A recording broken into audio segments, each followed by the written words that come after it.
हाय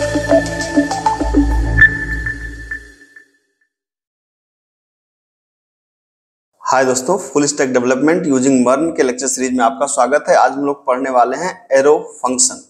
arrow function बहुत ही ज्यादा important है। मैं पहले आपको बता दूं कि बिल्कुल भी इस वीडियो को आप मिस मत करिएगा, क्योंकि एरो फंक्शन एक्सप्रेस में, नोड में, रिएक्ट में भर भर के इस्तेमाल होता है। और अगर आपने इसको मिस किया तो मेरी गारंटी है कि इसको आपको दोबारा नहीं तिबारा देखना पड़ेगा। ठीक है, इसलिए बेहतर है पहली बार ही अच्छे से देखें। तो एरो फंक्शन होता क्या है कि एरो फंक्शन एक ऐसा फंक्शन होता है जो एक कुछ अलग से नहीं है। ये जस्ट पुराना जो फंक्शन हम लोग लिखते थे ना, उसको फंक्शन को लिखने का एक स्मार्ट तरीका है वही चीज। हम लोग अपना यूजर डिफाइंड फंक्शन जो जावास्क्रिप्ट में लिखते थे वही लिखेंगे, लेकिन उसको लिखने का बहुत स्मार्ट तरीका है। ठीक है, और इसको ECMAScript 6 ने इंट्रोड्यूस किया था जावास्क्रिप्ट में। ठीक है, मैंने आपको बताया था कि ECMAScript क्या होती है। अब देखिए, इसको दो तरीके से आप लिख सकते हैं। एक होता है इसका सिंगल लाइन सिंटैक्स, एक होता है इसका मल्टी लाइन सिंटैक्स। तो आप स्क्रीन पे देख सकते हैं सिंगल लाइन सिंटैक्स का मतलब कि यहाँ पे एक वेरिएबल का नाम लिखेंगे और ये जो आपने ब्रैकेट में लिखा है ना, बस यही हमारा फंक्शन है। ठीक है, और इसके अंदर अगर आर्गुमेंट देना हो तो आर्गुमेंट दीजिए। सिंगल लाइन में जो आप यहाँ पे लिखते हैं वैल्यू ऑटोमेटिकली रिटर्न होती है। ठीक है, और ये फंक्शन का रेफरेंस कहाँ पर जाएगा? यहाँ पर जाएगा। ठीक है, सिमिलरली ये यहाँ पर है। ठीक है, ये फंक्शन है और ये फंक्शन की बॉडी है और इसका रेफरेंस ये वाला है। शायद इससे आपको कम बात समझ में आई होगी। अगर आपको इसको रिलेट करना है, अगर आप पाइथन पढ़ के आ रहे हैं तो याद करिए लैम्डा फंक्शन। ये बिल्कुल लैम्डा फंक्शन है। कैसे है आइए हम लोग इसको देखते हैं। तो इसको समझाने के लिए मैंने दो तरीके से मैंने सोचा कि मैं आपको समझाऊंगा। पहला तरीका क्या है कि आपने एक JS फाइल बना लिया test.js और एक HTML फाइल बना दी है JS और HTML.html।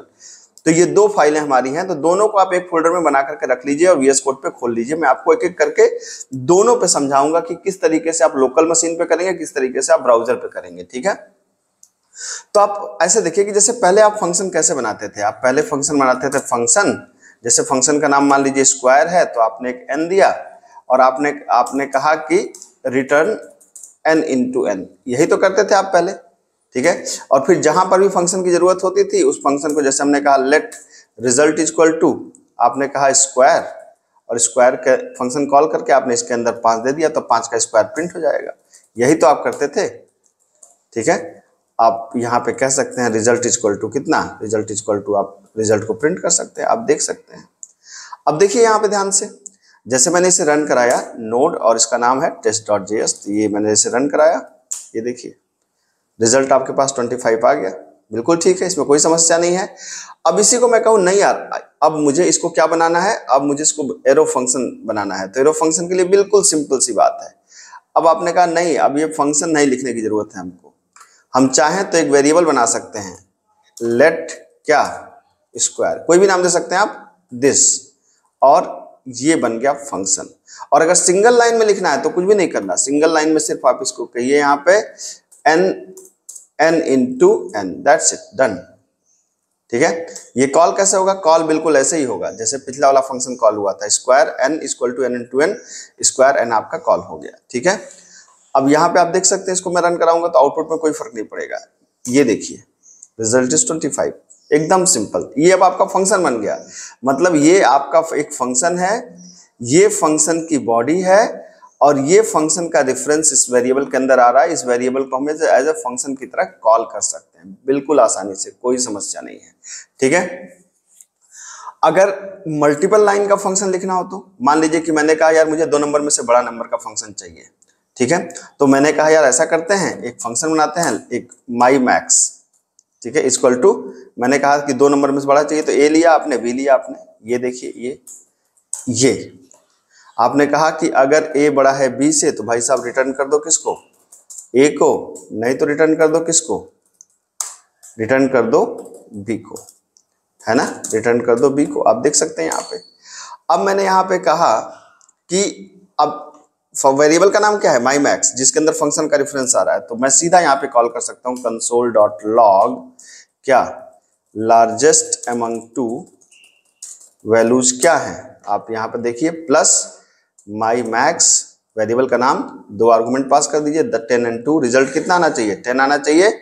आप देखिए यहाँ पे 10, इसको अगर आप 20 कर दीजिए तो रिजल्ट 20 आना चाहिए, वो भी आप चेक कर लीजिए। यहाँ पे आके देखिए 20, एकदम सिंपल से। तो आप देखिए कि यहाँ पर हमने क्या किया, यहाँ पर हमने मैक्स फंक्शन, एरो फंक्शन को माई मैक्स के अंदर पास किया। अब इससे भी अगर आपको कम फीलिंग आ रही है तो अब आइए आप एचटीएमएल पे, अब आपको तो तगड़ी फीलिंग आने वाली है, ठीक है। एचटीएमएल पे पहले इतना कोड आप कर लीजिए, ये जितना कोड मैंने यहाँ पे लिखा है इतने कोड को आप कर लीजिए। एचटीएमएल एक बॉडी, एक डिवीजन बना दिया है, डिवीजन में आईडी है माई डिवीजन, थोड़ा सा इसका फॉन्ट साइज बढ़ा दिया और सेंटर में कर दिया है, इसलिए कि थोड़ा सा समय बचे, क्योंकि मैं ज्यादातर लोग वीडियोस को लंबी वीडियो नहीं देखना चाहते, इसलिए मैंने पहले इसको थोड़ा सा शॉर्टेड कर दिया, ठीक है। अब आपको मैंने एक पहले बताया है, अगर मेरी जावास्क्रिप्ट ट्यूटोरियल को आपने देखा होगा तो एक फंक्शन होता है सेट इंटरवल, ठीक है। तो बॉडी के ऑन लोड पे मैंने कहा जब पेज हमारा लोड हो तब एक फंक्शन कॉल हो, फंक्शन का नाम है सेट इंटरवल। आपको पता है कि सेट इंटरवल फंक्शन दो आर्गुमेंट लेता है। पहला तो यहाँ पर मतलब सेट इंटरवल फंक्शन दो आर्गुमेंट लेता है, एक लेता है फंक्शन जिस फंक्शन को रन कराना है, और एक लेता है टाइम इन मिली सेकेंड। तो दो आर्गुमेंट है, तो एक हमने दे दिया टाइम इन मिली सेकेंड, तो टाइम क्या है 1000, और पहला आर्गुमेंट क्या है फंक्शन। अब मैं चाहता हूं कि माई डिवीजन पे एक काउंटर बने 1 2 3, मतलब सेट इंटरवल फंक्शन क्या करता है, किसी भी काम को एक फिक्स टाइम इंटरवल पे बार बार रिपीट करता है। ये जावास्क्रिप्ट का फंक्शन है और मैंने अपनी जावास्क्रिप्ट सीरीज में इसको पढ़ा रखा है। तो सेट इंटरवल अब 1000 मिली सेकेंड बाद, मतलब 1 सेकेंड बाद हर काम इस काम को करेगा। किस काम को, ये काम मैं लिखूंगा, यहाँ पर हम लोग फंक्शन पास करते थे। तो अब फंक्शन की जगह मैं क्या पास करने वाला हूँ, फंक्शन की जगह मैं पास करने वाला हूँ एरो फंक्शन। ये देखिए मैंने यहाँ पे पास कर दिया एरो फंक्शन, ये ठीक है। तो अब ये इस तरीके से लिखा है सेट इंटरवल के अंदर, ये जो मैंने लिखा मतलब मैं पास करने जा रहा हूं क्या, एरो फंक्शन। मैं करना क्या चाह रहा हूं, मैं करना ये चाह रहा हूं कि माई डिवीजन पे 1 2 3 4 अपने आप एक एक सेकंड में आता रहे।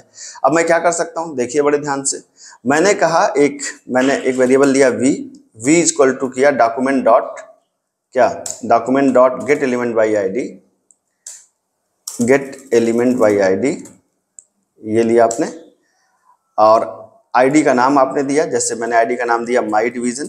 देखिए माई डिवीजन आईडी का नाम है डॉट इनर टेक्स्ट, ये ले लिया आपने।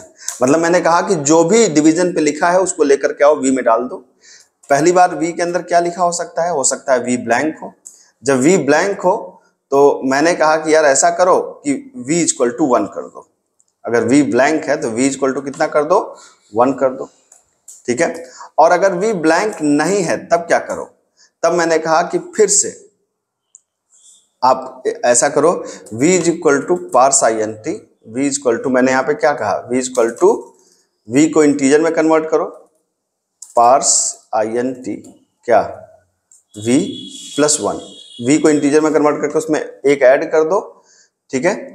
और क्या करना है, और हमें इसको वापस डाल देना है किस जगह पे, हमें डाल देना है डॉक्यूमेंट डॉट, इसकी जरूरत नहीं थी, हम लोग सिंपल ऐसे कर सकते थे, हम यहाँ पे कर सकते हैं document dot, should be always in single quote. याद रखिए सिंगल कोट के अंदर हमेशा सिंगल कोट, डबल कोट्स के अंदर हमेशा सिंगल कोट होना चाहिए, डबल कोट्स में एरर आ जाएगी, ठीक है। तो हम यहाँ कह सकते हैं document dot gate element by ID dot, ID का नाम क्या है, सॉरी आईडी का नाम है माई डिवीजन डॉट इनर टेक्स्ट क्या v। अब ध्यान से देखिए इस बात को, बहुत ही ज्यादा, अब आपको ये बड़ा उलझा हुआ कोड नजर आ रहा होगा। मैंने ऑन लोड के अंदर सेट इंटरवल फंक्शन के अंदर हम लोग इससे पहले क्या करते थे, हम लोग जा करके फंक्शन को लिखते थे हेड के अंदर, स्क्रिप्ट के अंदर। यहाँ मैंने सीधा फंक्शन को वहीं पे चिपका दिया। अब ये जो चिपकाया है किसकी मदद से चिपकाया है, ये चिपकाया है एरो फंक्शन की मदद से, ठीक है। तो आप देख सकते हैं यहाँ पर ये जो है आपका, ये क्या है, मैं फिर से समझा रहा हूँ, document dot gate element by ID, division को लिया, इनर टेक्स्ट आपने लिया, वी के अंदर डाला। अगर वी ब्लैंक है तो वी के अंदर क्या हो जाए, 1 आ जाए, वी के अंदर चला जाए 1, ठीक है। और अगर ब्लैंक नहीं है तो v की वैल्यू पे जो भी वैल्यू हो उस पर प्लस 1 कर दे, और फिर document dot gate element by ID my division पे इनर टेक्स्ट पे v को वापस कर दे। अब देखिए ध्यान से, इसको मैं रन कराने वाला हूं। यहाँ पर ब्राउजर को आप खोल लीजिए, मैं ऑलरेडी इस पेज को अपने यहाँ पर देखिए, मैंने रिफ्रेश किया, रन हुआ, ये देखिए काउंटर आपके सामने है, ठीक है। ये किसकी मदद से हो रहा है, ये 1 2 3 4 5 6 7 8 8 चलता रहेगा आपका। कैसे चलता रहेगा, बिल्कुल आराम से आप देख सकते हैं, क्योंकि मैंने बताया था सेट इंटरवल फंक्शन। अगर आपने नहीं पढ़ा तो पहले जाके सेट इंटरवल फंक्शन पढ़िए, मेरी जावास्क्रिप्ट प्लेलिस्ट से। सेट इंटरवल फंक्शन दो आर्गुमेंट लेता है, पहला टाइम और दूसरा पहला फंक्शन और दूसरा टाइम। तो टाइम है 1000 मिली सेकेंड, तो हर 1 मिली सेकेंड पे क्या करेगा, ये मैंने एरो फंक्शन के द्वारा आपको यहाँ पर पूरा का पूरा दिखाया है। तो ये बेहतरीन एग्जाम्पल आपको समझ में आया हो। अगर समझ में आया हो तो कम से कम आपके 50-100 दोस्तों तक ये पहुंचना चाहिए, और अच्छी चीजों को लाइव सब्सक्राइब करिए, जिससे हमें मोटिवेशन मिले कि हम कुछ और बेहतर काम कर पाएं।